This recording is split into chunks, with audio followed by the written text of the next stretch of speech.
कौन सी चीज दुर्लभ है, मुश्किल है, जो जीवन में आसानी से प्राप्त नहीं होती? तो गोस्वामी तुलसीदास जी कहते हैं कि संत समागम हरि कथा, तुलसी दुर्लभ दोए। क्योंकि सुत दारा और लक्ष्मी तो पापी के भी होए। गोस्वामी जी लिख रहे हैं कि संत समागम, संत का दर्शन, संत का मिलना, संत का दर्शन प्राप्त होना और सत्संग प्राप्त होना, गोस्वामी तुलसीदास जी की दृष्टि में ये दो चीज सबसे मुश्किल है। और बाद की पंक्ति में कहते हैं कि सुत दारा और लक्ष्मी तो पापी के भी होए। सुत माने बेटा, बेटी, खानदान, पत्नी, धन, वैभव, ये तो पापी को भी होता है। कई बार संसार में हम देखते हैं कि कोई गलत धंधा करता, फिर भी देखो उसके ठाट बड़े अच्छे हैं। पाप कर रहा है फिर भी ठाट बाट है। तो तुलसी बाबा कहते हैं कि ये प्राप्त होना कोई मुश्किल बात नहीं है। पापी को भी ये चीज़ तो मिल ही जाती है। बहुत धन मिलना ये कोई बड़ी बात नहीं है। पर सत्संग मिलना और सत्संग मिलने के साथ साथ सत्संग में रुचि होना, सत्संग की महिमा को समझ पाना। क्योंकि सत्संग मिलने के बाद भी अगर उसकी महिमा को नहीं समझे तो हमारी हालत उस आदमी जैसी होगी जो रास्ता से जा रहा था, एक अंगूठी उसे मिली, उठा के ले आया, स्वर्णकार को दिखाया, तो सोने वाले ने उसको थोड़ा देख के कह दिया ये तो नकली है। तो उसने जा कर के वो नकली अंगूठी को अपने घर की किसी अलमारी में ऐसे डाल दिया। 1 साल, 2, 5, 10 साल हो गए, घर को बदलना था, दूसरे घर में जाना था, तो सामान कपड़ा हटाया, तब वो दोबारा अंगूठी मिली 10 साल बाद। तो अचानक उसके मन में आया कि चलो एक बार और दिखवा लेते हैं। तो एक जौहरी को दिखाया।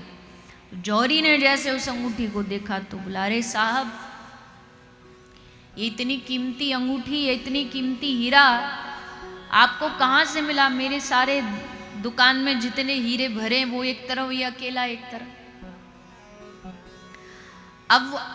अब वो अंगूठी जब वापस लाया घर, तो क्या वो उस अंगूठी को ऐसे ही जा करके, जैसे पहले उसने 10 साल से उसको ऐसे ही कहीं किसी अलमारी में पटक रखा था, फेंक रखा था, क्या ऐसे ही जाके फेंक देगा?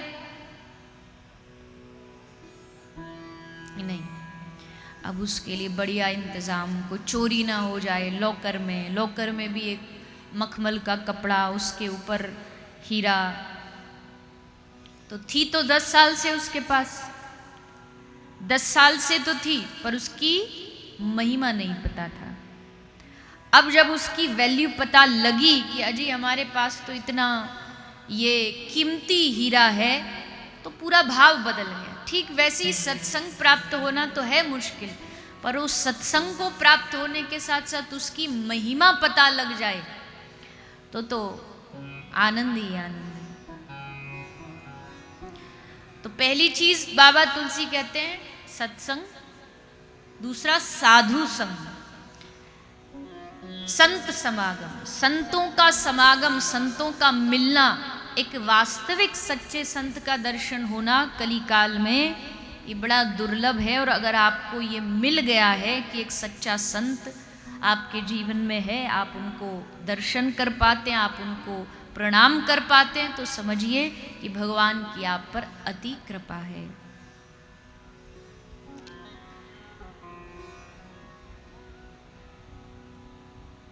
इसी बात को भगवान श्री आदि गुरु शंकराचार्य जी कहते हैं। उनकी दृष्टि से देखा जाए तो 3 चीज कौन सी दुर्लभ है? बाबा तुलसी ने तो अपनी 2 बता दी, संत समागम और हरि कथा। आदि गुरु शंकराचार्य जी की दृष्टि में 3 चीज बहुत दुर्लभ है। कितने भी दान पुण्य करो उनसे भी नहीं मिलेगी, कितना भी जाके पंडितों को हाथ दिखाओ उससे भी प्राप्त नहीं होगी। ये भविष्य में कर्मों के फल से नहीं मिलती, बाकी चीज कर्मों के फल से मिल जाती है। इसलिए हम जो ज्योतिषी होते हैं उनको हाथ दिखाते हैं, क्योंकि हाथ में वो तो प्राप्त क्या होने वाला है कर्म फल के विधान से वो तो बताया जा सकता है, पर कई चीज ऐसी प्राप्त होती है जो कर्म के फल से नहीं मिलती, कृपा के फल से मिलती है, भविष्य में लिखी नहीं होती। अब आप जाके ये पूछ सकते हो कि भाई बेटा होगा कि नहीं होगा, धंधा बढ़ेगा कि नहीं बढ़ेगा। आजकल उसमें एक चीज और जुड़ गई है, बोले विदेश यात्रा होगी कि नहीं होगी। ये पहले नहीं था, ये अभी अभी कुछ ही समय में ये नई चीज जुड़ी है कि विदेश यात्रा होगी कि नहीं होगी। तो पर कोई हाथ देख के ये बता सकता है कि भगवान मिलेंगे कि नहीं मिलेंगे? ये तो जब तक आप स्वयं भजन नहीं करोगे तब तक दुनिया का कोई व्यक्ति गारंटी नहीं ले सकता। हाँ, गुरु गारंटी लेता, वो भी इस बल पर कि जो मैं तुझे दे रहा हूं, जो मंत्र मैं तुझे दे रहा हूं, जो मार्ग मैं तुझे बता रहा हूं, उस मार्ग पर तू आगे बढ़ेगा तो तुझे भगवत प्राप्ति जरूर हो। वो भी भक्ति के बल से गारंटी लेते। तो कौन सी वो 3 चीजें हैं जो आदि गुरु श्री शंकराचार्य भगवान कह रहे हैं कि व्यक्ति को बिना कृपा के प्राप्त नहीं होती? तो ध्यान से सुनना। पहली है मनुष्यत्वम। पहली चीज क्या है? मनुष्यत्वम, यानी कि मानव शरीर जो है ये भगवान की कृपा से ही प्राप्त हो सकता है। बड़े भाग्य मानुष तन पावा, सुर दुर्लभ सब ग्रंथ ही गावा। ये मानव शरीर कोई पुण्यों के फल से प्राप्त नहीं हुआ है। कितना पुण्य कर लेगा कोई, कितने पुण्यों के फल से ये मानव शरीर? बोले पुण्यों से नहीं। जब भगवान कभी रीझ जाते हैं ना, जब उनको लगता है कि अब इसको एक मौका मिलना चाहिए, तब कृपा करके भगवान कृपावश हो करके हमें मानव शरीर प्रदान करते हैं। इसलिए पहली चीज बड़ी दुर्लभ है, वो है मनुष्य शरीर। हरि तुम बहुत अनुग्रह कीनो, विनय पत्रिका में गोस्वामी तुलसीदास जी कहते हैं, साधन धाम विबुध दुर्लभ तनु, मोही कृपा कर दीनो, हरि तुम बहुत अनुग्रह कीनो। और ये मौका भी एक बार मिलता है, चूक गए सो चूक गए। एक दृष्टांत में कथा सुनाई जाती है कि एक बहुत बड़ा एक किला था, बड़ा विशाल किला था, ऊंची ऊंची उसकी दीवारें थी। और उस किले की एक खासियत ये थी कि इतना कई किलोमीटर में फैला था, पर उसमें किले में से बाहर निकलने का दरवाजा एक ही था, एक ही द्वार है जिससे बाहर निकला जा सकता है। तो उस किले में एक बार एक अंधा व्यक्ति घुस गया। अब अंधा व्यक्ति घुसा, इतना बड़ा किला, भटक गया रास्ता, कहाँ जाऊं, कैसे बाहर निकलूं। तो राह चलते वहां किसी साधु ने देखा, और संत हृदय नवनीत समाना। साधु कौन? जिसके हृदय में दया हो। तो संत ने उसका हाथ पकड़ा और हाथ पकड़ के उसका दीवार से हाथ स्पर्श करा दिया और कहा कि तू इस दीवार को छूता छूता छूता चलता जा, और जैसे ये दीवार खत्म हो समझ लेना दरवाजा आ गया, क्योंकि एक ही दरवाजा है। तो संत ने रास्ता दिखा के कृपा करके संत चले गए। अब उसने दरवाजे दीवार पकड़ी और उसका सहारा लेते लेते चलता चलता चलता आगे बढ़ा। जैसे द्वार आने ही वाला था, अंधा तो था ही, पर एक और बुरी बीमारी थी उसको, खुजली की बीमारी। अब जैसे दरवाजे पे आने वाला था सो उसको सर में खुजली हो गई।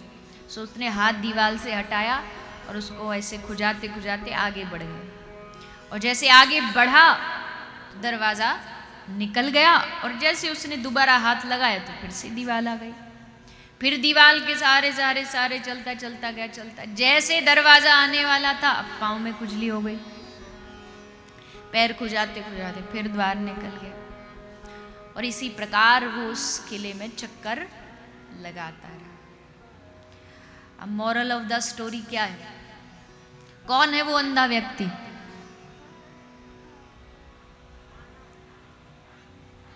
वाह, बड़े समझदार हो। हम पता है, जीव।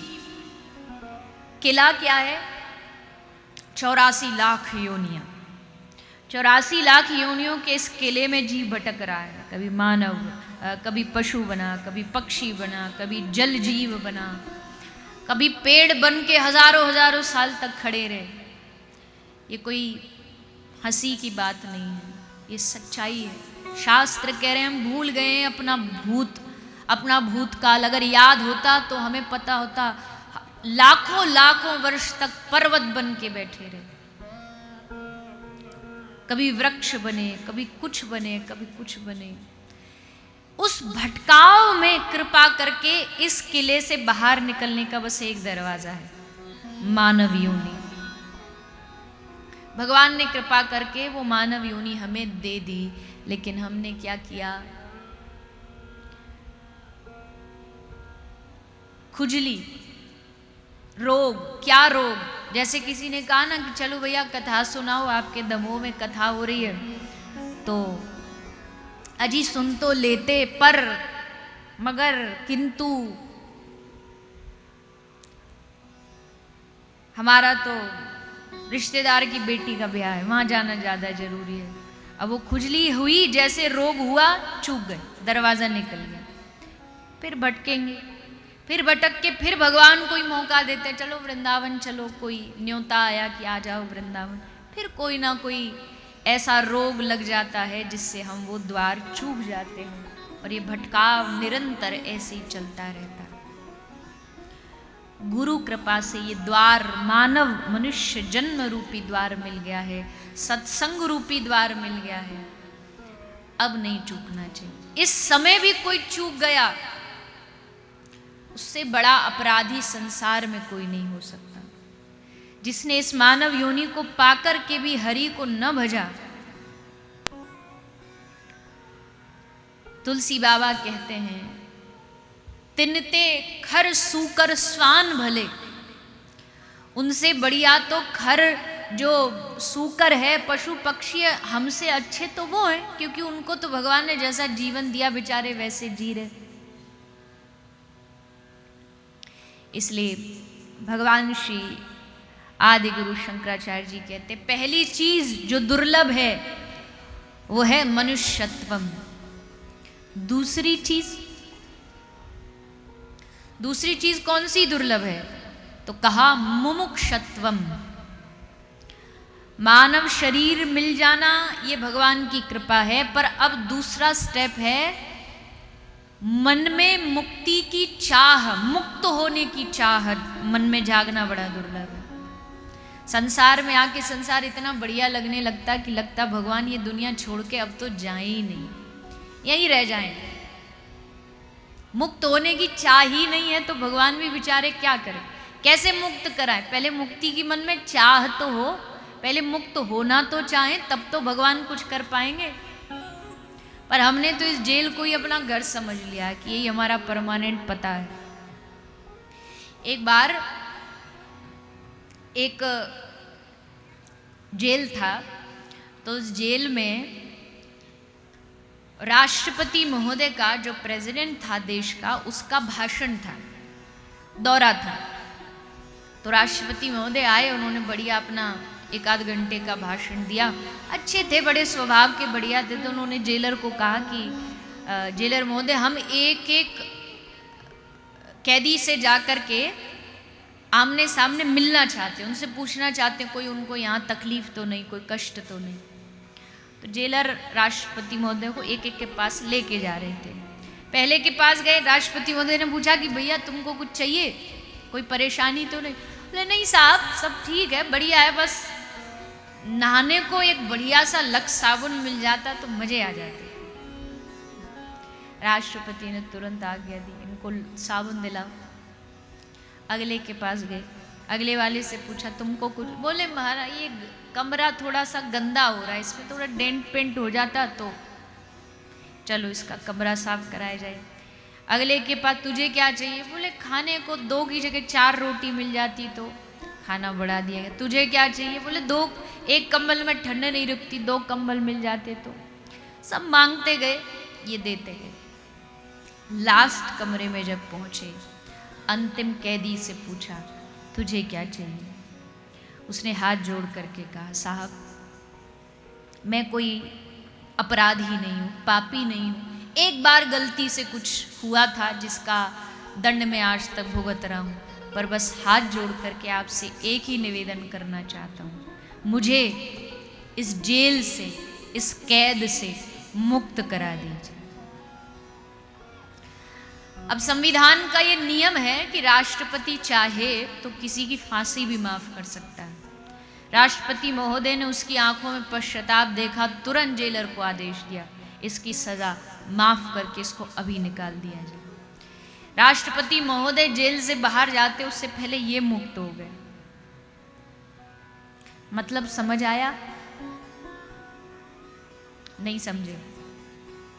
संसार है जेल, हम सब इसमें डाल दिए गए। राष्ट्रपति कौन है हमारा? मालिक कौन है हमारा? भगवान। भगवान के द्वार पर मंदिर गए, धाम गए, भगवान ने पूछा क्या चाहिए तुझे? तो जैसे उन कैदियों ने कोई साबुन, तेल, कपड़ा, लत्ता ये मांग करके अपनी मांग को व्यर्थ कर दिया, वैसे ही हम मांगते। भगवान ने कहा बेटा बोल क्या चाहिए? प्रभु 1 करोड़ रुपया दे दो। अब जो लक्ष्मीपति है उसके लिए सहस्त्रों लक्ष्मी जिसके चरण दबाती उसके लिए 1 करोड़ कोई बड़ी बात है? तुरंत दे देगा। किसी ने कहा कि भगवान धंधा अच्छा नहीं चल रहा, लो धंधा अच्छा चल जाएगा। लेकिन उनकी मांग उन कैदियों जैसी है जो राष्ट्रपति कह रहा मांगो और मांग रहे साबुन तेल। सुनने में भी हंसी आती है। राष्ट्रपति कह रहा जो मांगो सो दूंगा, और तुम कह रहे हो कंबल दे दो। ये कोई राष्ट्रपति से मांगने वाली चीज है? समझदार कौन? जो उस अंतिम कैदी की तरह कहे हे नाथ, हे दीन बंधु, मैं संसार में पड़ा पड़ा जन्मों जन्मों से ठोकर खा रहा हूं, हे दीन बंधु एक बार बस इससे मुक्त करा के अपने चरणों में बुला लो, अपने चरणों से जोड़ लो। मैं कभी जीवन में कोई ऐसे कर्म नहीं करूंगा जिससे मुझे ये भटकाव, ये भटकना, दोबारा भटकना पड़े। इसलिए हे भक्त वत्सल प्रभु, हे दीन बंधु, हे पतित पावन, हमें सदा सदा के लिए अपना बना लो। फिर लगता है कि